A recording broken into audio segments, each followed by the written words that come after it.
বইয়ের মুখে হাসি ফোটানো সুন্নত। মাঝে মাঝে না আপনার বাজার লিস্টে বইয়ের সব পছন্দের জিনিসগুলো রাখবেন। মাঝে মাঝে তাকে ফোন দিয়ে বলবেন আজকে রাতে রান্না করো না, বাইরে থেকে খাবার নিয়ে আসতেছি। মাসে একদিন হলেও এমন বাজারের ব্যাগ বাসায় নিয়ে আসবেন, সে ব্যাগের ভিতরে শুধু আপনার বইয়ের পছন্দেরই জিনিস থাকবে। একটা জিনিস সবসময় মাথায় রাখবেন যে বউকে খুশি করার জন্য বস্তা ভর্তি টাকা লাগে না। এমন অনেক মেয়ে আছে দেখবেন তারা অল্পতেই অনেক বেশি খুশি হয়ে যায়। তাদের খুশি করার জন্য হাজার হাজার লাখ লাখ টাকার প্রয়োজন হয় না। আপনি যদি আপনার মাথায় রাখেন যে আপনার বইয়ের কোন আলুটা পছন্দ, সেই আলুটাই যদি বাজার থেকে কিনে নিয়ে এসে দেন, এটাতেই দেখবেন আপনার বউটা অনেক বেশি খুশি হবে। এতে করে হয় কি, মেয়েটা বুঝতে পারে যে আমি কোন আলুটা পছন্দ করি, এই জিনিসটাও আমার স্বামী তার মাথায় রেখেছে, আর সে বাজার থেকে ওই আলুটাই খুঁজে খুঁজে আমার জন্য বাসায় নিয়ে এসেছে। এতে করে একটা মেয়ে পরিষ্কার বুঝতে পারে যে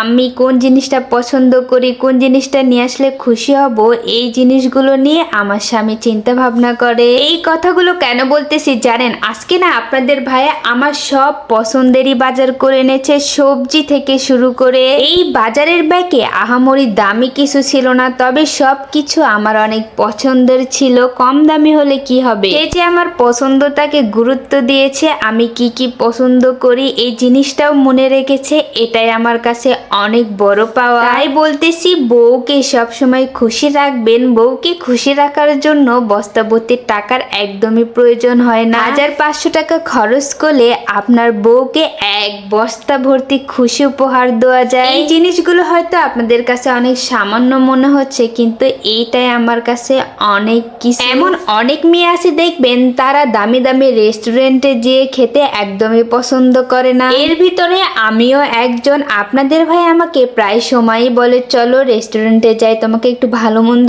খাইয়ে নিয়ে আসি। আমার কেন জানি মনে হয় রেস্টুরেন্টে এসে বাসায় পার্সেল করে নিয়ে এসে দুজনে তৃপ্তি মতো বসে খাবো। আমার মতো এমন কে কে আসো অবশ্যই কিন্তু কমেন্ট করে যাবা। আপনাদের ভাইয়া এখানে 2টা কাচের প্যাকেট এনেছিল, কিন্তু আমরা এক প্যাকেট ভেঙে দুজনে এক প্লেটেই খেয়ে নিচ্ছিলাম। আমাদের কাছে একটাই অনেক বেশি হয়ে গেছে, 2টা তো খেতেই পারবো না।